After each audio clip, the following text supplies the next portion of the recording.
নমস্কার বন্ধুরা, astro news অভি চ্যানেলে আপনাদের সকলকে জানাই স্বাগত। আজ আমরা জানব মকর রাশির জাতক জাতিকাদের জন্য মে 2026 মাসটি কেমন যাবে। মকর রাশির জাতক জাতিকাদের কেরিয়ার, অর্থ, প্রেম, স্বাস্থ্য ও সামগ্রিক জীবন এবং গ্রহের অবস্থান এবং নক্ষত্র ভিত্তিক আলোচনা থাকছে আমাদের এই ভিডিওতে। প্রথমেই বলবো, আপনারা যারা নতুন দর্শক রয়েছেন তারা প্লিজ আমার চ্যানেলটিকে সাবস্ক্রাইব করে দিন এবং পাশে থাকা বেল আইকনটি প্রেস করে দিন আরও এই ধরনের ভিডিও পেতে। তাহলে চলুন শুরু করা যাক। মে 2026 মকর রাশির জন্য একটি পরিবর্তন ও পরিশ্রমের মাস হতে চলেছে। এই মাসে আপনার অবস্থা স্থিতিশীল থাকবে। এই সময়ে ধীরে ধীরে উন্নতি হবে, তবে সব কিছু পেতে আপনাকে অনেক ধৈর্য ও পরিশ্রম করতে হবে। এই মাসে কাজের চাপ বাড়বে, কিন্তু সেই সাথে দায়িত্বও বাড়বে। অফিসে নতুন প্রজেক্ট বা বড় দায়িত্ব পেতে পারেন মকর রাশির জাতক জাতিকারা। সহকর্মীদের সাথে সমন্বয় বজায় রাখা জরুরি। কর্মক্ষেত্রে ব্যবসায়ীদের জন্য ধীরে ধীরে লাভের সম্ভাবনা দেখতে পাওয়া যাচ্ছে। যারা চাকরি খুঁজছেন তাদের জন্য মাসের মাঝামাঝি ভালো খবর আসতে চলেছে। আর্থিক দিক থেকে এই মাসটি মোটামুটি ভালোই থাকবে মকর রাশির জাতক জাতিকাদের। তবে হঠাৎ কিছু খরচও বাড়তে পারে। আয় স্থিতিশীল থাকবে মোটের ওপর পুরো মাস জুড়ে। সঞ্চয়ের দিকে নজর দিতে হবে এবং অপ্রয়োজনীয় খরচ এড়িয়ে চলতে হবে। প্রেমের ক্ষেত্রে কিছুটা দূরত্ব বা ভুল বোঝাবুঝি তৈরি হতে পারে। কাজের চাপের কারণে সময় দিতে না পারলে সমস্যা আরও বাড়বে। দাম্পত্য জীবনে ধৈর্য ও বোঝাপড়া রাখা অত্যন্ত জরুরি।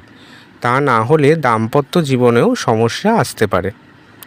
মাসের শেষের দিকেই সম্পর্কের উন্নতি ঘটবে। স্বাস্থ্য নিয়ে এই মাসে আপনাদের সতর্ক থাকা অত্যন্ত জরুরি। কিছু হাড় রিলেটেড বা জয়েন্ট এছাড়াও পিঠের সমস্যা হতে পারে। অতিরিক্ত কাজের চাপ থেকে ক্লান্তি আসতে পারে আপনাদের জীবনে। নিয়মিত ব্যায়াম ও বিশ্রাম করা খুবই জরুরি। তা না হলে আপনাদের শরীর স্বাস্থ্য নিয়ে কিছুটা চিন্তার সম্ভাবনা তৈরি হতে পারে। মে মাসের 1 তারিখ থেকে মে মাসের 7 তারিখ এই সপ্তাহে কাজের চাপ ও দায়িত্ব বেশি থাকবে। অফিসে নতুন কাজ বা প্রজেক্ট শুরু হতে পারে এই সময়। মানসিক চাপ বাড়তে পারে। ধৈর্য ধরুন এবং কাজ করুন, তাড়াহুড়ো করবেন না। মে মাসের দ্বিতীয় সপ্তাহ অর্থাৎ 8 তারিখ থেকে 14 তারিখ এই সময়কাল পরিস্থিতি অনেকটা স্থিতিশীল হবে। কাজের ক্ষেত্রে উন্নতি দেখা যাবে। আর্থিক দিক কিছুটা ভালো হবে এই সময়। পরিবার থেকে পূর্ণ সমর্থন পাবেন মকর রাশির জাতক জাতিকারা। এই সময় আপনি আত্মবিশ্বাসী থাকবেন। কেরিয়ারেও ভালো সুযোগ আসতে পারে মকর রাশির জাতক জাতিকাদের। নতুন যোগাযোগ বা ভ্রমণেরও যোগ দেখতে পাওয়া যাচ্ছে। পুরনো কোনো সমস্যা এই সময় আপনাদের সমাধান হতে পারে।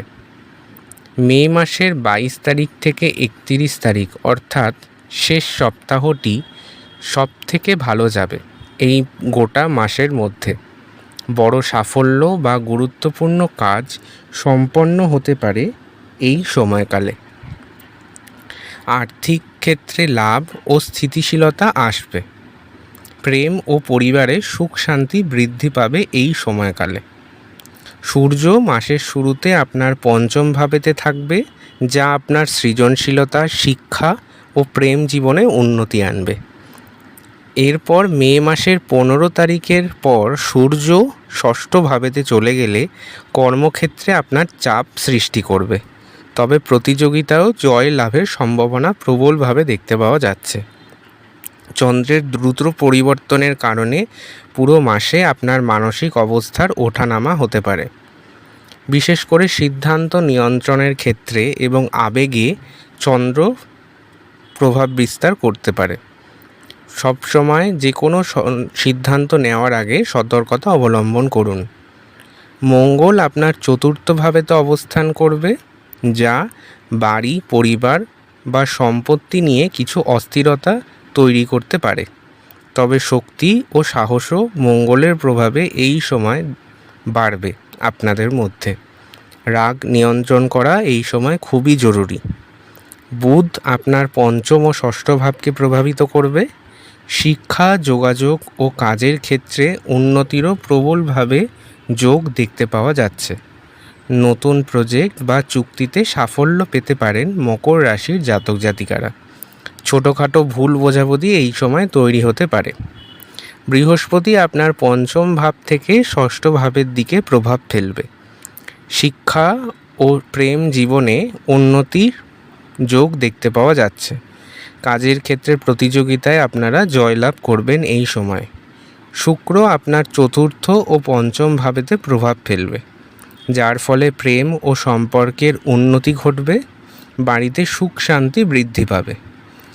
আপনারা এই সময় ভোগ বিলাসে কিছুটা অতিরিক্ত খরচ করতে পারেন শুক্রের প্রভাবে। শনি আপনার দ্বিতীয় ভাবেতে অবস্থান করবে, যার ফলে আপনার অর্থ সঞ্চয় ও পারিবারিক দায়িত্ব বাড়বে। ধীরে ধীরে স্থিতিশীল হবে আপনার জীবন। রাহু তৃতীয় ভাবেতে থাকবে, যা আপনার সাহস, যোগাযোগ ও ছোট ভ্রমণের সুযোগ এনে দেবে। কেতু আপনার নবম ভাবেতে থাকবে, যার ফলে আপনার ভাগ্য ও বিশ্বাসের ক্ষেত্রে কিছু ওঠানামা তৈরি হতে পারে এই সময়কালে। কেরিয়ারে প্রতিযোগিতায় জয়লাভ করবেন মকর রাশির জাতক জাতিকারা। অর্থ ও সঞ্চয়ে ধীরে উন্নতি আসবে। সম্পর্ক ও পরিবারে মিশ্র ফল পাবেন মকর রাশির জাতক জাতিকারা। যারা উত্তরাষাঢ়া নক্ষত্রের মানুষরা রয়েছেন মকর রাশির অন্তর্গত, সেই সমস্ত জাতক জাতিকাদের জন্য মাসটি ধীরে ধীরে উন্নতির ইঙ্গিত দিচ্ছে। শুরুতে কিছু বাধা ও দেরি হতে পারে। কাজের ক্ষেত্রে চাপ ও দায়িত্ব বাড়বে এই সময়। মাসের মাঝামাঝি থেকে উন্নতি শুরু হবে উত্তরাষাঢ়া নক্ষত্রের মানুষদের। আর্থিক অবস্থাও অনেকখানি স্থিতিশীল হবে। ধৈর্য ও নিয়ম যদি বজায় রাখতে পারেন, তাহলে আপনারা সমস্ত সমস্যা সমাধান করে নিতে পারবেন।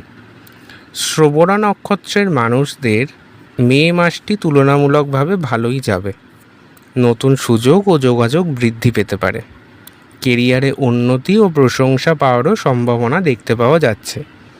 পরিবারে সুখ শান্তি বজায় থাকবে এই মে মাসে।